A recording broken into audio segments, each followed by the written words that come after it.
Bien, pues yo voy a hablar de Alfonso X el Sabio, un rey que vivió entre el 1221 y el 1284. Realmente yo creo que tendríamos que llamarle Alfonso el Sabio el Rey, porque su figura de monarca de alguna manera le ha quitado importancia a su figura de autor o a su figura de mecenas de las artes, y esto en parte pues puede ser una injusticia, porque él no fue un mal rey, pero tampoco fue mejor que muchos otros, cumplió, pero en el terreno cultural, en el momento en que estamos hablando, finales del siglo XIII, fue una figura destacadísima, y su labor pues es realmente importante. Por eso merece la pena que le recordemos hoy, máxime cuando estamos hablando de los 800 años, ¿no?, de su nacimiento, o sea que es una fecha concreta, no es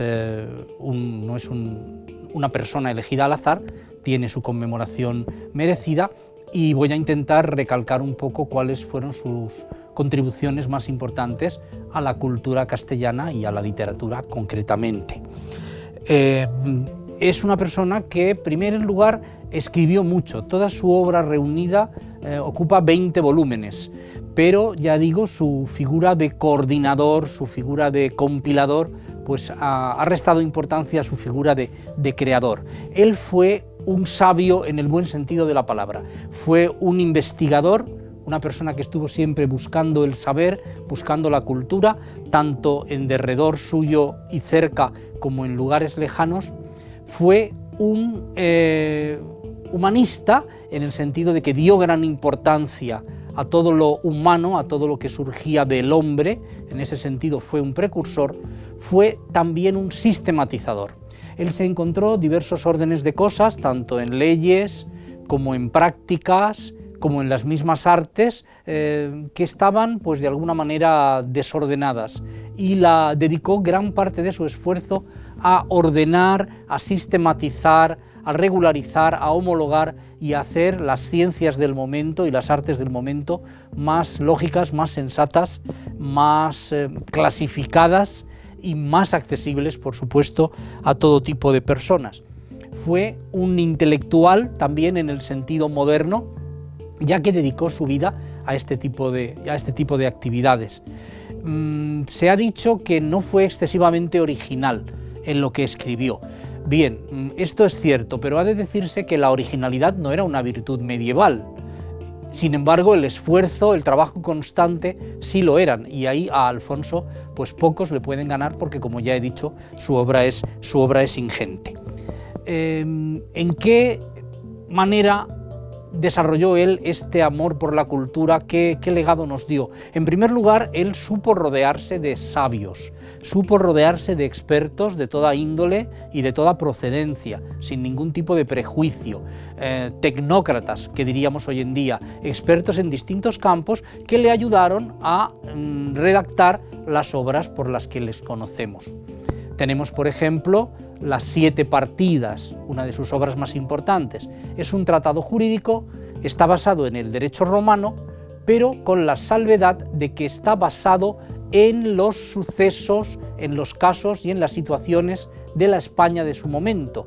¿Qué quiere decir esto? Que su aplicación, la aplicación de las leyes que él preconiza, es mucho más directa, es mucho más útil de que podía serlo una ley que ya viniera del derecho romano pero que no encajara con la España de su tiempo. Y sobre todo, al mostrar ejemplos de ese momento, este libro se convierte no únicamente en una guía útil para gobernantes, en una especie como de manual de instrucciones sobre cómo gobernar bien, sino que es también un documento sociológico de primer grado que nos permite conocer cómo era la vida en aquel momento, qué problemas tenía la gente, cómo los resolvía o cómo se encontraba si no podía resolverlos. Esto es realmente muy interesante. En el terreno de la historia, pues él escribe 2 libros, la Crónica General y la Historia General, que abarca desde el principio de los tiempos hasta el reinado de Fernando el Santo. Es un poco lo que él conocía. Aquí incluye todo tipo de elementos, tanto los elementos científicamente demostrados, quiere decir relatos verídicos sobre hechos, como también los relatos imaginarios, diciéndonos, estos son relatos imaginarios, esta es la batalla tal como nos contaron los cronistas, y esto es la batalla tal como aparece en un cantar de gesta de su momento, exagerada, embellecida, inserta de otros elementos para que podamos comparar cómo la historia se convierte en ficción. Eso es algo también muy de valorar. En el terreno de otras ciencias, pues tiene sus tratados de astronomía, algo importante. A partir de aquí va a desarrollarse, por ejemplo, y va a entrar en conocimiento de España y de su inmediato entorno, por ejemplo, el astrolabio, un instrumento que va a permitir la navegación de una manera mucho más precisa, de una manera mucho más segura.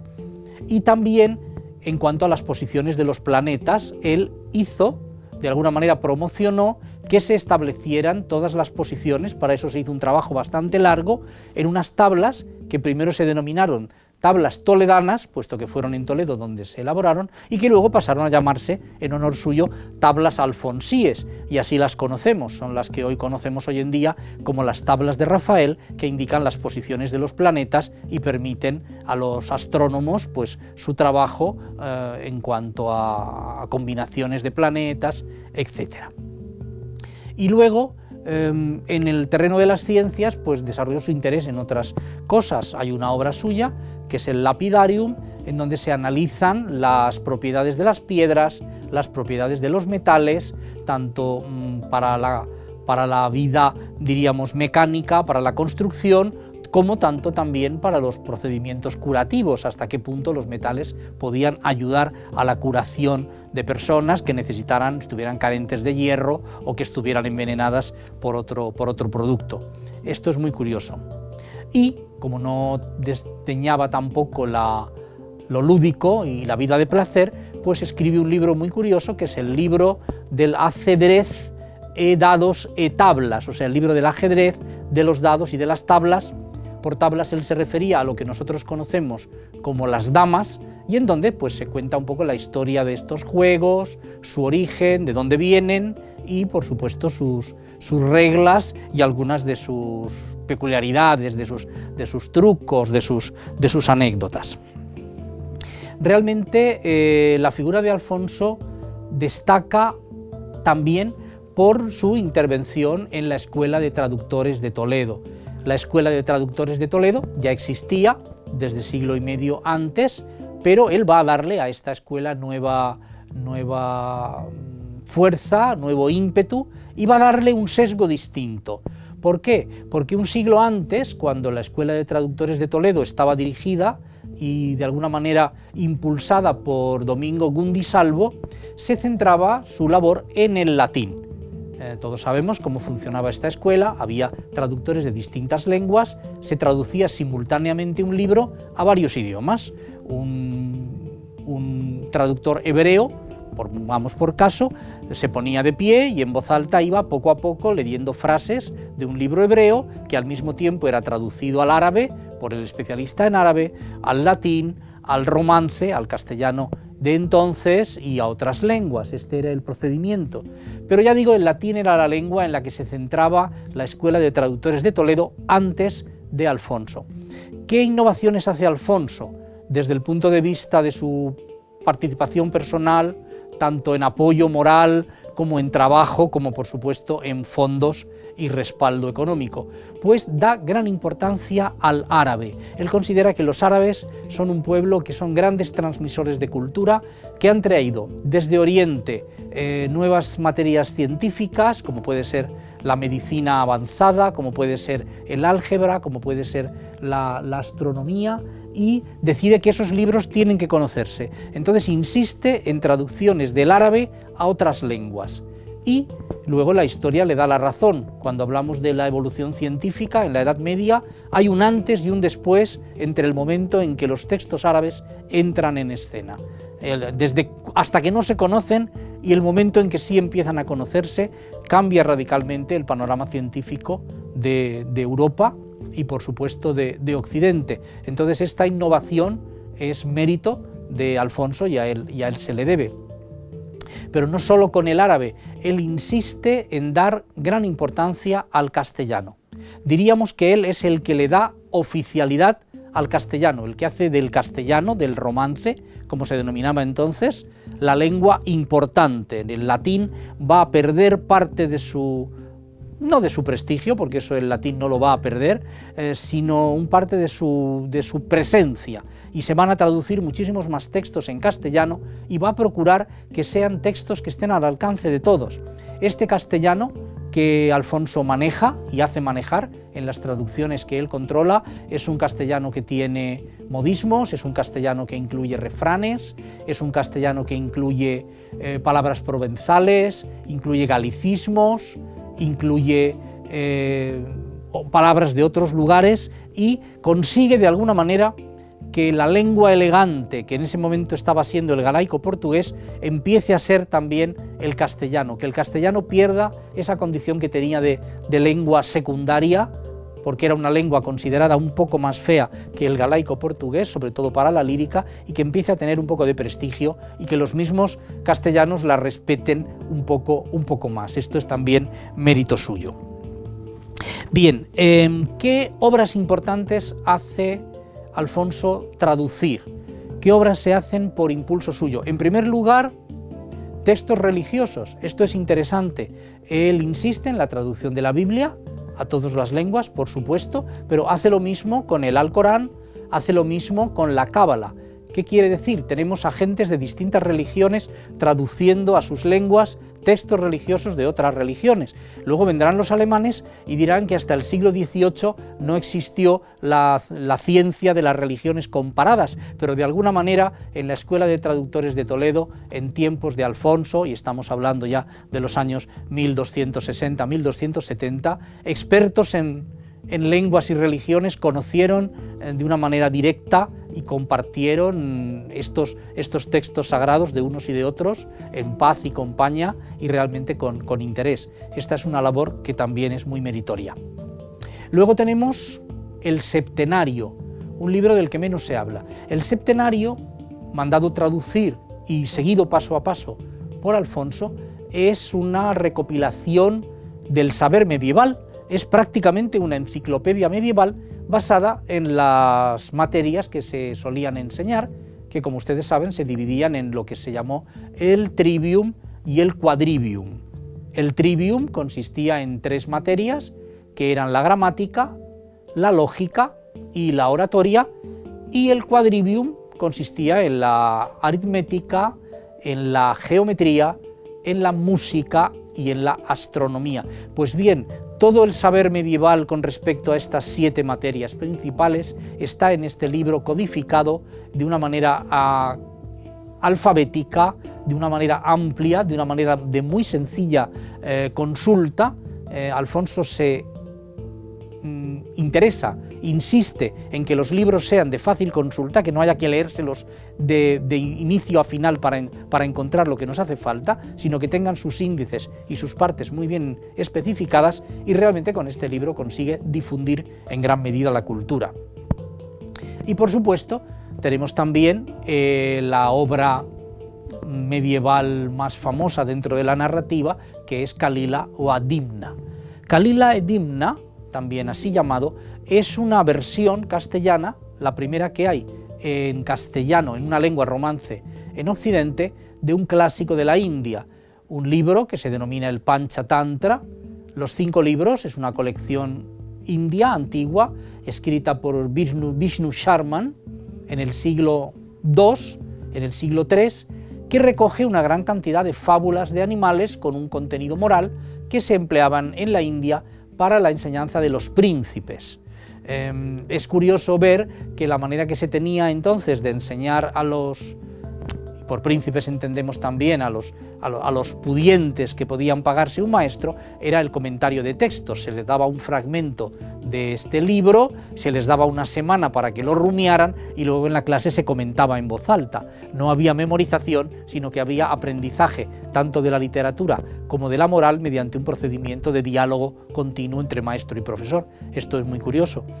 Es un libro muy amplio, ya digo, fábulas de animales con el procedimiento oriental de las cajas chinas, o sea, un cuento dentro de otro cuento, que a su vez está dentro de otro cuento y dentro de otro cuento. Primero se van llenando las historias y luego se van resolviendo y se van desplegando, y que es en importancia pues no menor al que pudiera tener, a la importancia que pudiera tener las Mil y una noches en lo que se refiere a cantidad de historias y variedad de temas.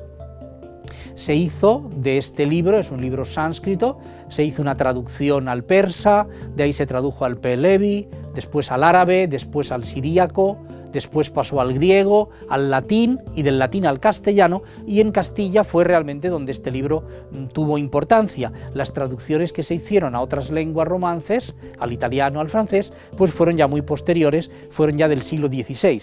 ¿Qué quiere decir con esto?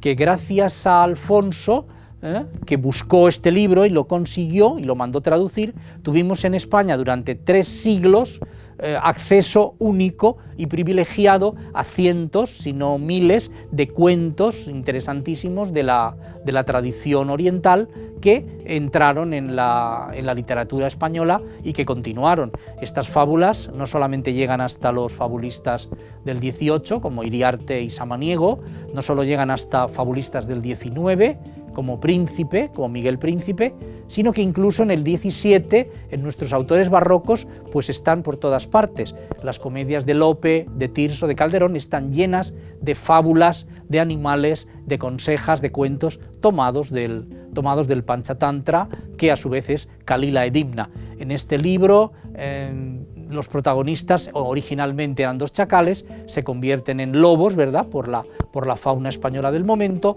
Los símbolos cambian un poco, pero mantienen todo su contenido moral sobre conducta, cómo deben comportarse las personas en relación con sus amigos, en relación con sus familias, etc. Es un libro realmente importante y el mérito de haberlo tenido en exclusiva durante 3 siglos, como ya he dicho, es de Alfonso.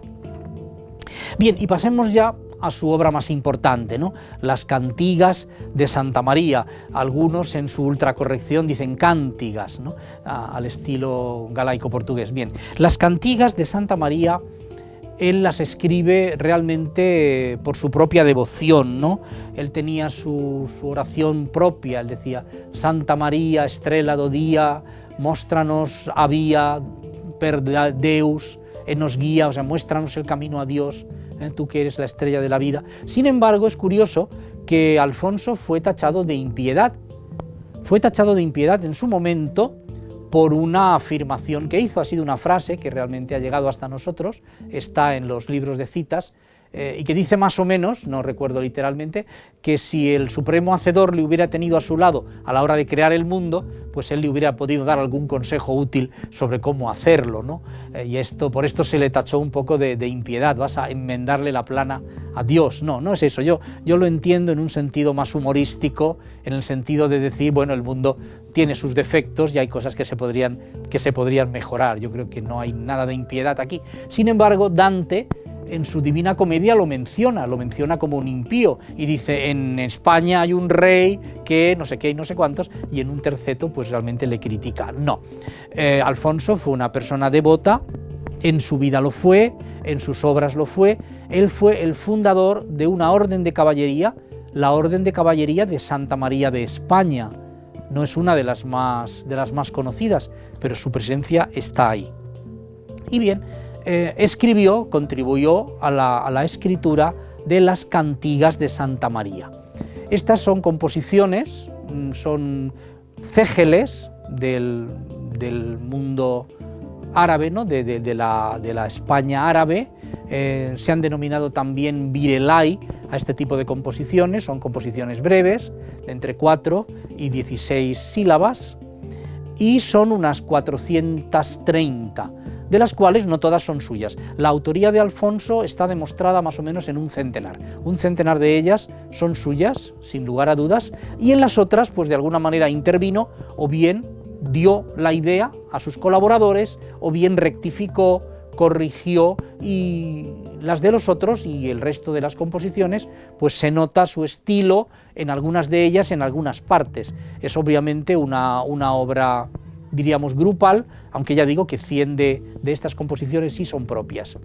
De estas 428, 430 composiciones, el número no es fijo, la inmensa mayoría, unas 375, son narrativas, y luego tenemos otras, el resto, las restantes 70, 80, pues que ya son de tono lírico, alabanza de la Virgen, simplemente. Pero es muy interesante sus historias, porque es lo que realmente nos muestra a la Virgen de una manera, diríamos, por una parte humana y por una parte en todas sus virtudes. La alabanza a la Virgen general, pues es bastante regular, y las cantigas que alaban a la Virgen son todas muy parecidas unas a otras, mientras que las narrativas son muy distintas, tocan temas distintos, tocan temas curiosos y temas que realmente le llegan al lector o al que las escucha.